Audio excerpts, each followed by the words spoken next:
I'm going to do is I just want to say a quick intro. Hello, everyone. Welcome to our second Thrivin Thursday. This is our second Thursday. We're going to keep this presentation to 30 minutes, and then we will open it up. If anyone has questions, you can go ahead and ask them in your chat screen, which is to the right. You can privately ask me if you want, and then I can incorporate that in, or if you want, you can just go ahead and ask it in the to everyone question, and we will work on getting to it at the very end. But I wanted to welcome Sara Caputo. Thank you, Sara, for presenting today. You're an amazing business consultant. I'm thinking of all the wonderful things. You're an amazing friend to me, a business coach. You've been part of our team for going on, gosh, maybe like 10 years now. I think I've been saying 8 for a couple of years. So yeah, we're super, it's 10, probably over 10 now. So Sarah's been great for our team, working on systems, accountability, all kinds, you name it, efficiency. So I'm going to go ahead and mute myself. So Sara, take it away. Okay. Hey guys. Hi. Great to be here. I love seeing some of these faces that I haven't seen in a while. So thanks for being here. We have 30 minutes on the nose. Heather let me know 30 minutes cannot go over. And I'm very committed to that. So I'm going to share my screen with you. You know, a lot of you guys have heard me speak before, and it's a lot of tools. I'm just going to share some tools. I want you to think about how you are operating right now. These times are, you know, obviously very weird and different for everybody. But, you know, at the same time, a lot of the same stuff applies. So I'm taking everybody off the screen, and I'm just going to. So if you have any questions, let Kelly know, and then she can either let me know. So, you know, feel free to ask questions as we go. But a lot of this is, you know, a lot of these things are things you already do, things you need to get back on track with. I don't share anything that is like earth-shattering rocket science. The reality is that success is based on habits. And I just got this awesome. So my book of the year this year, I'm looking over at my big computer because I want to read you this great quote that just came in. I thought, man, this is so perfect. So my kind of book of the year is Atomic Habits. So if you have not read that book, that's a great book to just really help you dial in your habits. And it's by James Clear. And I also get his newsletter every Thursday. It's 321, super easy read, like 3 thoughts and a quote. I love it. And he wrote, the quote from others is, every single qualification for success is acquired through habits. People form habits, and habits form futures. If you do not deliberately form good habits, then unconsciously you will form bad ones. You are the kind of person you are because you have formed the habit of being that kind of person. And the only way you can change is through habit. Like, super interesting. He has all kinds of great tidbits. So you know, you can always email me after, and I'm going to share some resources, and I can always let you know, you know, what I shared if you miss it. A couple times I'm going to have you stop and think about something and jot something down. You're welcome to participate in that or not, totally fine. But I want to give you that opportunity to self-reflect, because that's really what a lot of this is. So, so what I'm going to do is I'm going to break things into, of course, I have more than just 5 tips, but I have 5 areas for tools. So, where we see here, optimizing your flow, 5 tips for finding your most efficient self. We're going to talk about these 5 areas, and then I'm going to give you a few tools inside of each of these areas. And I know I talk fast, but again, we don't have a ton of time, and I want to get through the material so you guys can take away what makes sense to you and leave behind what doesn't. That's the best way to do this kind of learning. So, okay, so number 1, the first area, kind of think about each area as like an umbrella, and then I'm going to give you a couple tools inside and a couple things to think about. So to be your most efficient self, that means something different to everybody, right? I have no one-stop shop solution to that. What I do in my business is I help people find their best way to be efficient. And because every brain is different, every life is different, every family structure or business structure is different, those answers are different for everybody. So enter each day in a clean way is my first umbrella to just reflect on how you're entering the days, right? How you enter the day makes such a huge difference in how your day is going to go. And no, I've been doing this work for 15 years, and I believe this more now than I ever have. So your individual habits of how you start the day makes a very big difference in how it's going to go. We all want to be better decision makers. We want to have increased focus, and we want to perform at a higher level, right? That's what we want to do. So if that's what we want to do, I really encourage you to look at what are you doing for the 3 areas that make the most difference: food, sleep, exercise. A couple thoughts in each area. Food, what's your meal strategy? Sleep, what are your sleep goals? And exercise, are you blocking time out to do what it is you need to do for your own body and for your own movement needs? And it's funny that I start with this because I used to end with this when I would do speaking, but lately I've been doing a lot of these sort of 30 minutes, come in and talk to different teams and different groups. And it feels to me like this is the most important thing right now. Like, you already have a lot of habits around your workflow. If we're not more spot on with these 3 areas, then we can never really get to those other areas. So just consider how your routine is shaking out for you right now. And, you know, we can call this during the time of the pandemic or not. So just think about, you know, everything's a little different and off right now, of course. So just think about, in normal times, how you start and end your day. How do you bookend your day? What does that look like for you? Right? Like, what's your system in the morning? How do you wind your day up, right? This brings us right back to sleeping and to exercise and to food, the 3 most important things. So decide your work hours in advance. I think no matter if it's during the pandemic and you're working from home, this is really important now. But if it's not, I still like to encourage people to consider their work hours in advance, because we are so mobile and work goes on and on and on. And I know in the field that you all are in, that is very necessary in a lot of ways. On days that you don't have to be on the whole day, I say consider your work hours in advance and really stick to them. Have a hard stop to your day when you can. Not every day you're able to do that, but it's like making that commitment to yourself and staying accountable to that so that you can get some wins off of the boundaries in your day. Definitely schedule breaks and make sure you eat. So many people are not eating and taking breaks, especially now, because we're sitting in front of, you know, Zoom goes into the next thing, goes into the next thing. So make sure that you're scheduling time up for yourself, being flexible with yourself. So when you think about your routine, these are just areas to kind of consider as you're thinking about how do you start and end your day. And of course, consider what your self-care is, consider how you're taking care of yourself. And I added that bullet in because especially right now, that's really important to be taking care of yourself. And so the question I have for you guys that I want you to think about for a couple minutes, and then I would love for you to write it down if you want. You don't have to share it, but what are your non-negotiables? Like, think about your routine. Like, what is your non-negotiable? Are you always up at 6 a.m.? Do you have to walk right away in the morning? Do you take your evening walk in the afternoon? When you think about, like, if I could say 2 to 3 things in my routine, right? This is our first umbrella, is just what's our routine right now? What are your 2 to 3 non-negotiables? Do you have to meditate in the morning? And that is how you set your day up for success. How do you set yourself up for success? Okay, so we'll get to the workflow stuff, but I want to start with this. So just take a second and think about that. And if you want, you've got a notebook, write it down so that you've got that extra bit of accountability and commitment around that. Maybe it's something you need to get back on track with. Maybe it's something you've been doing, but it's kind of slipping. I know that my meditation practice comes and goes, and that for me is a non-negotiable. I would say it's a non-negotiable. So doing that every morning around 5:30 in the morning. I don't hit it every day, but to me, it needs to be done because my day is better. So I'm going to give you 45 seconds. Think about that, jot it down, and then we'll move on. So what are your non-negotiables for inside of your routine in how you enter and exit each day?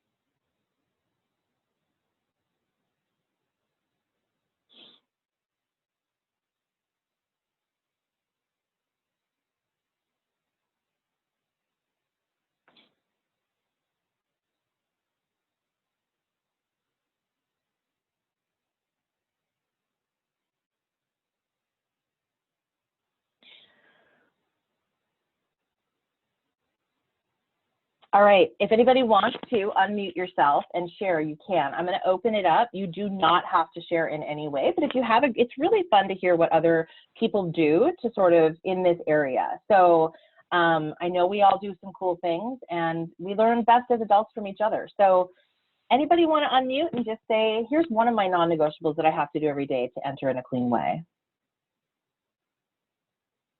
I'll say one. Yeah, Bob. I decided, since my gym has been closed since March 17th, and I don't want to go backwards, that I'm walking every morning. I leave my house no later than 5:45, and I've walked 358 miles since shelter at home started March 18th. What? That's amazing. Very cool. And how do you track it? You tracking it on like Map My Run? Now I have Strava, the app, and then I just transfer that over to an Excel spreadsheet when I get home. That's so cool. That's great, Bob. Thank you. Sure. Very cool. Anybody else? What's another non-negotiable? What's something you do that you really need to do to help you enter each day in a clean way? It's Mark. I would say I meditate every morning as well. And I know just what really resonated with me with what you said, Sarah, is that on the days that you miss it, I notice my day doesn't go as well. And on the days that I'm spot on with it and I get up and it's the very first that I do, the rest of the day just much better. And so then I kind of added on something like what Bob was just saying. I added on like walking also, just because we can't go to the gym. And I decided it was way more fun to walk the dog on the beach. So my other non-negotiable is, after meditating and coffee, Clover and I are out the door and we're down on the beach. And that really is nice, because then you get to start your day with joy, you know, for me anyway. So it's been fun. Yes, totally. But it's challenging. Mark. Yeah. Awesome. So anyway. Thanks. Yeah, very cool. Anyone else want to share one more non-negotiable? Anybody got anything? No pressure.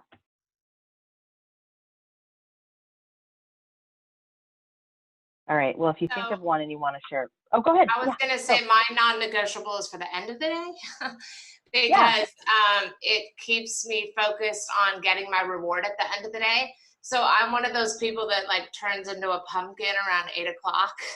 So whatever it is, a grouchy, don't want to be around me anymore person. So I really look forward to like a little bit of streaming and then a really good book at the end of the day. So I always give myself at least an hour, hour and a half. That's my reward for the day. Love that.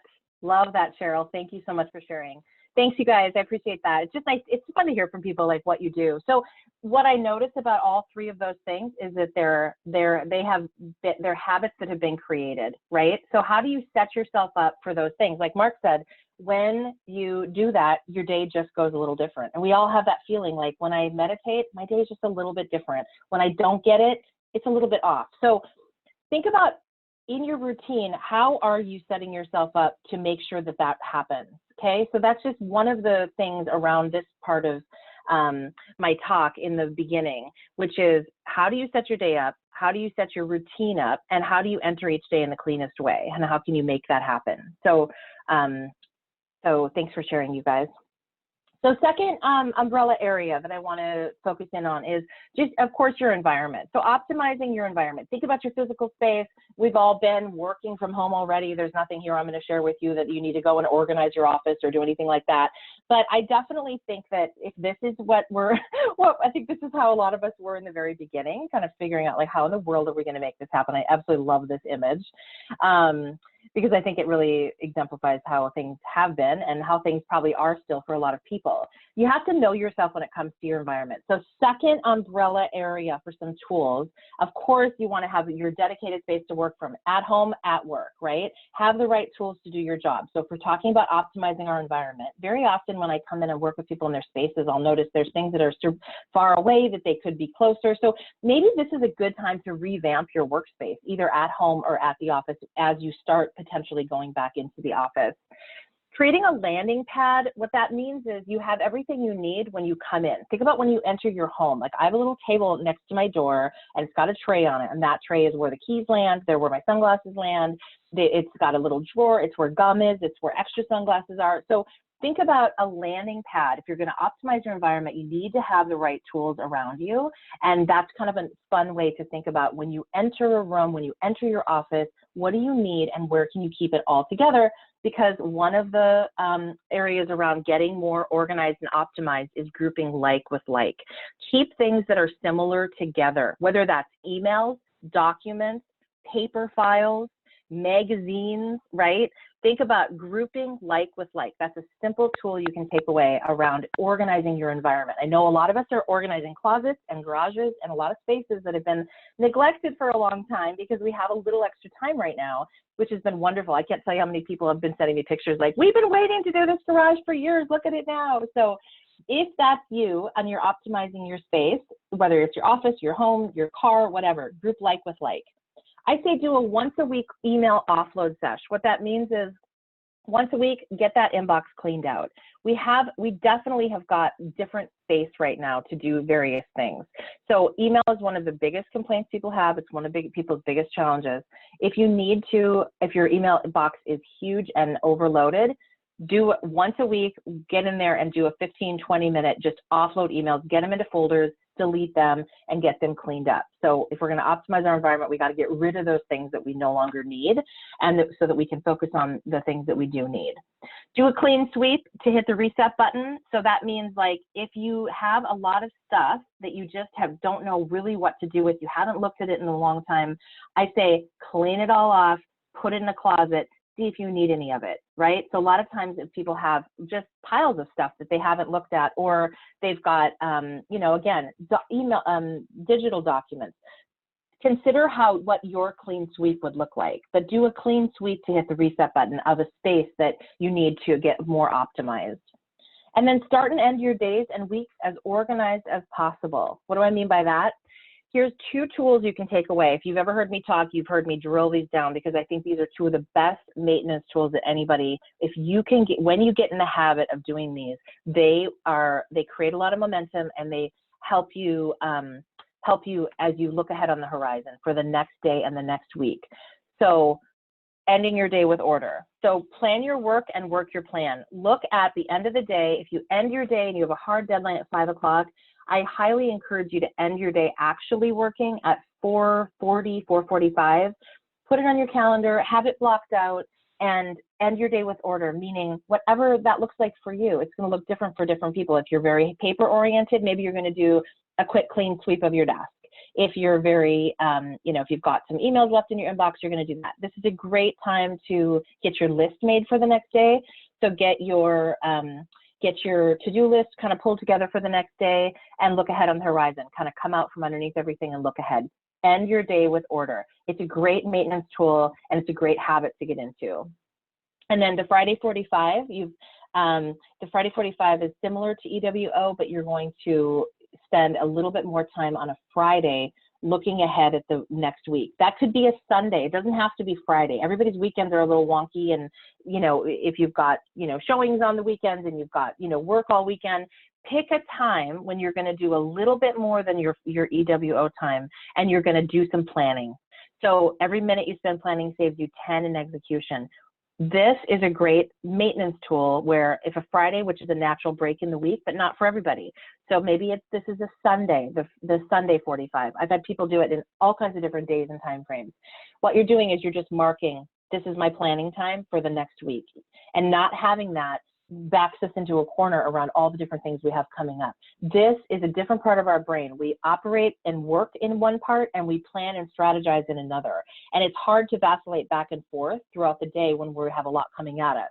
So this is that sacred time that we pull apart and we say, what do I need to do in the next week? What can I get out of my head? What can I get off my main to-do list and get down in front of me so that I can start to chunk it down? Okay, so that's number 2. So optimizing your environment, and 3 is kind of feeds into the last things I was talking about, sort of feeds into this too, which is third area, look at your boundaries. Just take a look at where you're at with boundaries. So much harder when we're working from home, of course, but everybody can probably use a little boundary cleanup in some way.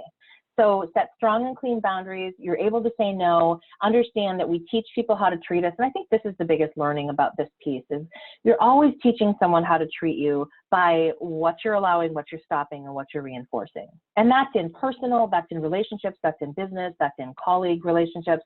So I always say, just be mindful of where your boundaries are. If they need to be tightened up, figure out what area they need to be tightened up around, and get better at saying no when you need to. And I know there's lots wrapped up in that, but just be mindful of that piece, because that really connects you back to how you manage your time and how you manage your workflow. Saying yes to everything is a surefire way to, not get things done in a way that makes you feel good. So the other area around this is that planning ahead and thinking ahead. So just like that, EWO and Friday 45 time, we want to stay as proactive versus reactive. And the only way to do that is to come out from under the workload, look over the horizon and say, what's coming up for me? And without that bigger picture planning time for you individually, as well as for teams, as well as for entire companies, right? This is why we do strategy retreats. This is why we gather everybody together at certain times of the year so that we can stay ahead of our strategic plan. So we don't want to end up underneath the line. We want to stay above the line, being proactive versus reactive. And those planning tools will help you do that. Oh, this is one of my favorite pictures. You maybe have seen this, but I love this. When you think about planning and you think about how that could go. So that's kind of a funny for you. And I'll send you the PDF of this if you'd like. So you can have the images from this and the notes from it. You can just shoot me an email and I'll send that to you as a PDF. The other piece around boundaries and time is just thinking about understanding how long things actually take. Are you the right person for the job? What can you farm out or let go of? Always a great question when you're in the strategic part of your work. What is it? I've worked with a lot of realtor teams where I've started to help them understand it's way better for you not to be working on this, this, and this. That paperwork should be farmed out. This can be farmed out. So especially as you're looking at, am I operating in the top of my triangle? If you've heard me speak, then you know what we're talking about with that. But if you're in the top of your triangle, we have to continually ask ourselves, what is pulling me down into the weeds and what can I let go of so that I can stay working in that area that is hitting my bottom line the best, is making my soul the happiest, and is really my work, right? We get caught up in a lot of other things. So ask yourself over and over, am I the right person for the job? And if you have the ability to farm out or delegate, take that opportunity and get back in the top of that triangle. And then energy levels, just knowing, especially now with being home, like, I don't know about you guys, but I definitely feel, like I'm much more energized at different times of the day just because my rhythm is different. And I've got kids and I'm working with them a bit, and then I come back and I'm like, okay, I think Wednesdays and Fridays are going to be my heavy days. And so know what your energy levels are, adhere to them, honor them, be okay with them. If you've been an 8 to 5 person and right now you're 8 to noon and then you're 2 to 6, that's okay. And, everything's a little bit off, but just know your energy levels and make it okay that you're working on the times when it makes the most sense for you, because everybody's a little bit different in that area. So a few other things to consider in the priorities section and in the section around boundaries and schedule is just be really clear on what your priorities are before you start your day. Getting into your day and then getting into email and then getting into all these different rabbit holes before you know what is your most non-negotiable for the day. What are the 3 things I've got to get done? Block that time out, right, with your actionables. What is it that if I got these 3 things done, that would feel amazing today, right? Understand urgent versus important. So let me give you a visual, and then use a timer. So a timer holds you accountable. So if you're going to be blocking time, for certain smaller things or larger things, a timer holds you accountable. You can do an email power session, a deep dive focus time, a couple minutes of stretching, reading. You can use it in, meetings to keep the time. So consider using a timer to keep you on track, to keep you accountable to those timeframes that you set out to do, because it becomes very easy to move into all these other areas. So this urgent versus important is the visual I want to share with you. And some of you have seen this already, but this is what I keep coming back to with people, right? So when I work with teams, when I work with individuals, we have to understand what is on the top for us and what is on the bottom, because once we understand that, then this is what we care the most about. Items on the bottom, these long-term things that have multiple layers and steps to them. Those are the hardest things for people to get to. On the best days, we can barely get to them. And when we are overloaded, right? And in the real estate world, this is where we live, because this is where business is, and that makes perfect sense. So we want to make sure that we are adhering down here too. This is where we want to really think, like, am I the best person for the job here? What else can I kind of farm out? So the way that you think about that is another tool to think about is planning and blocking time for those activities. So what that really looks like is a calendar that has true block time on it, right? So not just block time for project time, but see what I put in here, project time, sales budget and strategic plan outline. So really specific, what am I going to work on during that block time? If I'm going to block 2 times during the week for projects or for that under the surface stuff that I know that if it's not blocked, I'm not going to get to it. If I do that, then what am I going to do actually during that time? Because if you don't block it and if you're not specific about it, you will always go back to up here. You will always let the, you're going to stay in the urgent. And where we want to be is we want to be strategic about the important. We don't want to let the important become urgent, right? We don't want to let what's down here have to move up to the top without us saying so. That's what we really want. So you're always going to get it done. No doubt you're going to get it done, but it's just going to be a matter of how much stress you're going to take with you, because the longer you wait on things and the more you're backed into a corner on things, the more stressful that they get. And then we're not doing our best work and we're not able to show up as our best. So planning tools are the connection here. Blocking time, EWO time, the Friday 45 or the Sunday 45 or the Saturday morning 45. Those 45 minutes are sacred time to look ahead and to do that bigger picture planning. That's how you're going to stay away from the urgent. The urgent is necessary, it's part of business, but that's how we're going to be able to incorporate the important up into there. Another couple tools just on this section, lastly, are eat your frogs first, right? So a lot of you have heard me say this before, and this is a wonderful kind of quick snippet, laser focused thing to think about. If I have a frog, if I know what my frogs are for the day, those are what I'm going to eat first. So your frog is the worst thing you have to do every day. You're most likely to procrastinate on that. You always want to do that first, right? You always want to get in there and eat your frogs first. So I always say, like, in the morning or in your EWO time, what are your 2 frogs for tomorrow? I always go into my day knowing what my frog is. Do I always get to it? I don't always get to it, but I know that that is kind of my non-negotiable for the day, is what is my frog, because I don't want it to sit around and get slimy. A couple thoughts on mixing up the way you work. We've got just a couple minutes left, and I just want to share this. I don't think we often don't think about how we work. We just get in and we start working. But there are actual ways, different ways to work, and different time, I call them kind of Jedi mind tricks. So just a couple things to think about. Use a power hour. Use the full 60 minutes as one time frame that you are going to sink down and really block out time to get something done. For that specific thing, one thing you're going to get done. You're going to eat your frog in that power hour, right? Just using the term power hour kind of puts us in a different place. Or complete 4 15-minute tasks. A lot of my clients use it for the 15-minute.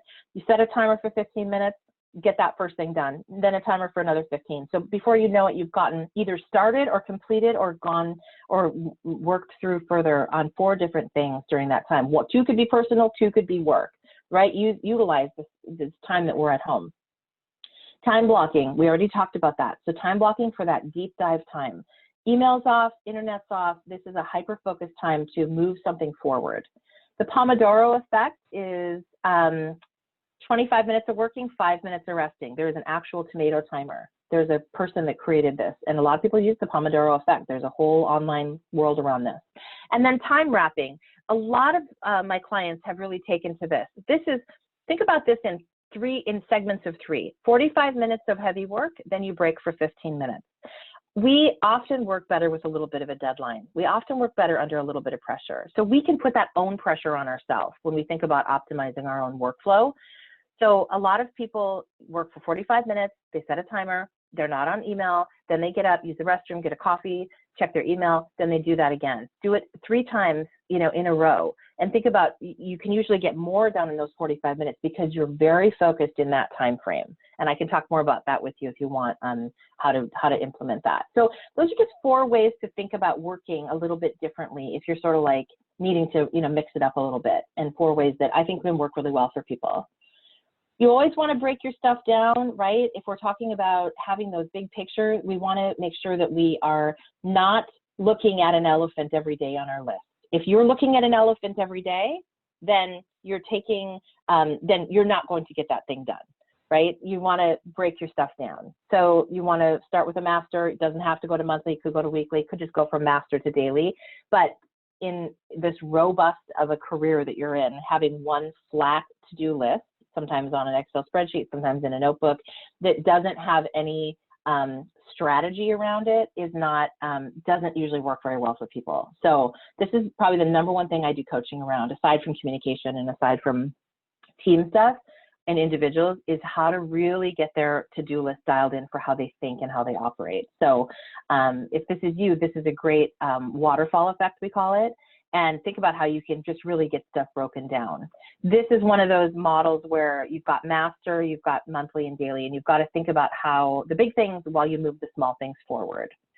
So we need things to be attainable, and if they're not attainable, they're not going to actually get executed. So we need things to get done, and so the more they're broken down, the more done they're going, the more apt they are to get done. I hope that makes sense. And then, you know, I'm a big fan of the writing it down method. I'm a huge fan of the notebook. I keep everything in my notebook and everything that's big picture on text. So if you're paper or pen, that's awesome. Figure out how you can consistently get stuff out of your head. If you want to write it down, great. If you want to use a tech tool, awesome. One way is not better than the other, but the point is that you're emptying your brain out consistently.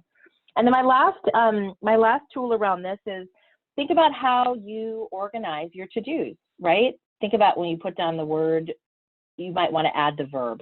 So if you think you put down, you know, Diane, application training, you know, what am I doing on those? So just a simple fix is add the verb, call Diane, submit application. Instantly your brain can go to work on that and go, okay, I can call her right now. You know what, I'm going to take 15 minutes and I'm going to outline the first 3 steps for my training. So you know more. This is in that EWO time, being more strategic in that time with what it is you actually have to do instead of just getting in and doing it.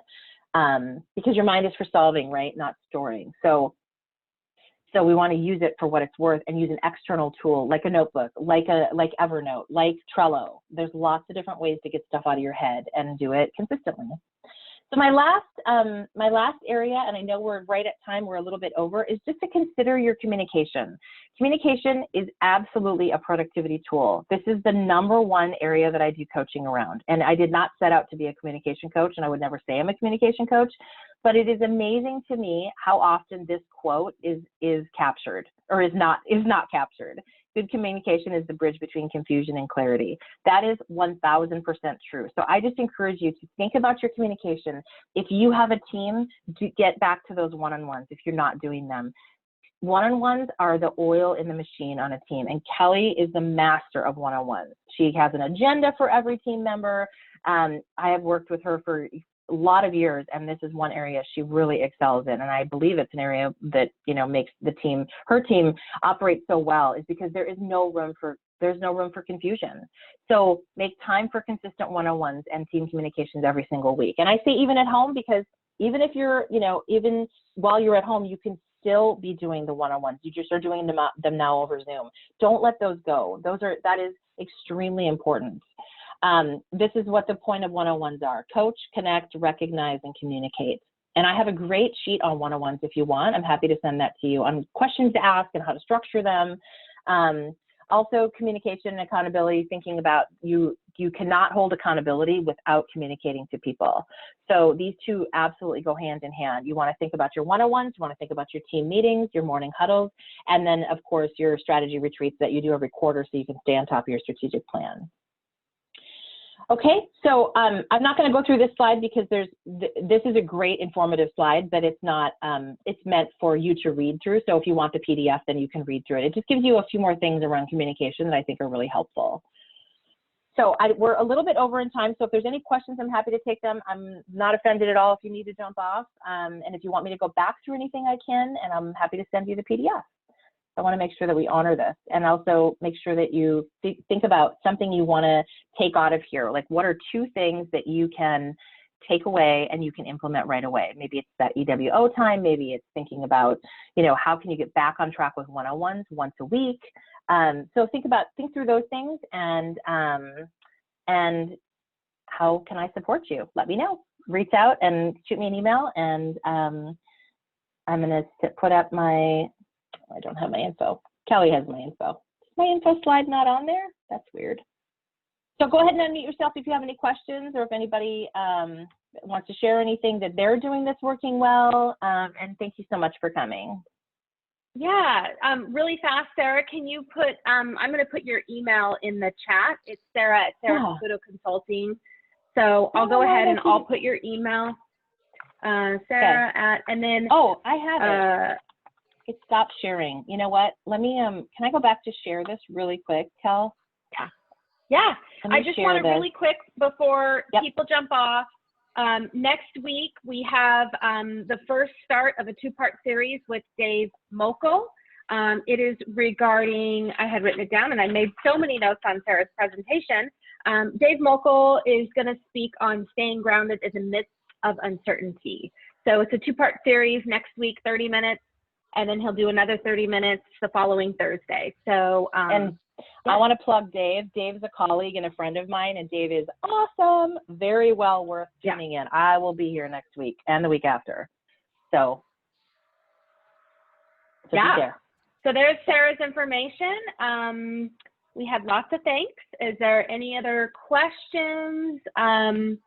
Thank you, Sara. Thank you for taking the time out. My pleasure. In your super busy. I always pick up nuggets. Can you tell us what book that was again? Atomic? Yeah, Atomic Habits. Atomic. By James Clear. And, James Clear, and he has a newsletter, you said, that's really great. Yeah. If you just Google him, you'll find it. Great. I had a quick question, Sara.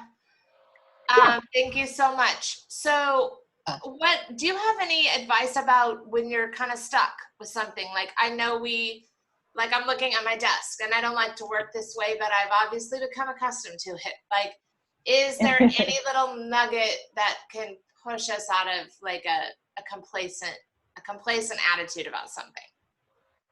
Yeah, I mean, I think the clean sweep method is a good one for when you're looking at your desk and you're feeling a little bit stuck. I know that for me, and I've seen this with other clients, doing kind of that clean sweep, like move everything off your desk, clean the desk, and move everything back on and rearrange it in a way. Like, it's simple and it sounds really basic, but mixing that up a little bit can help. It can kind of force you to maybe go through things while you're doing that and kind of reset the stage in a way that is a little bit more current. Sometimes just a change in energy can do that. Sometimes the change in, just your change in mindset. So knowing, like, I encourage everybody, like, what are 2 to 3 things that you want to take out of here today that you're going to start implementing. And then I have actually a great scorecard. I'm happy if you're interested, I can send it to you, but it's great because you can make a check mark you can list out the new habits that you want to implement, and then you can start tracking them. Sometimes that tracking them can be really helpful because it gives you that visual of seeing like the X in it every day. So Cheryl, I'm happy to send that to you. Just shoot me an email. It's an easy thing to print out. Thank you so much. Yeah, you bet. Thank you, Sara. This is the first time I've been on one of these, and it was really helpful. And I'll definitely be sending you an email for these bullet points because they're so informative. Awesome. The other thing that kind of struck me too lately, and that I've really been trying to make a much more of an effort in the last month or so, it's really Groundhog Day, so often. Yeah. And then I find that really just finding different ways during the day to have just some sheer joy to get out of this, is really a positive impact on getting the engine running again too. Yeah, absolutely. 100% agree with you. Finding that joy. And it's funny, I just read this awesome article, and I think I'm going to do a little, maybe Cal, down the road, I'll do it for you on this again. I think I'm going to do it for my other client on Monday, but it's like how to really have a sacred weekend. And it was such cool advice and tools are just around like how to make the weekend different. Because one of the things that people are struggling with so much is Monday is the same as Sunday. Like, what's the difference? We're in the same spot doing the same thing. And so that is creating some, you know, I think that creates a little bit of depression for people. So anyway, if you want, as a link to that article, email me. It was a really informative article. I found it super helpful.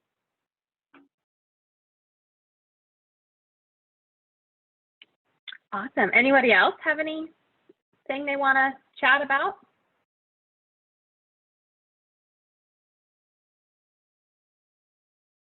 Well, it's 10:40, so we went over, but this is awesome, Sara. This is really good. I mean, we've been working together for 10 plus years, and I always pick up nuggets and reminders, and that's, you know, and we're in a different world and a different mindset right now. So I got a good refresher. Thank you so much. Good. Awesome.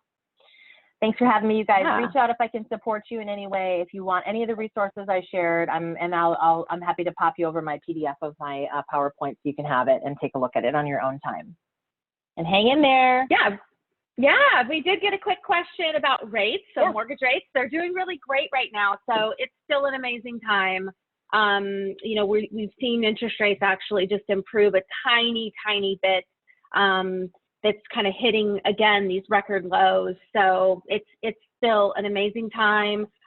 Lending is still happening. So just to kind of not to take a plug, but we have the question. So thank you everyone.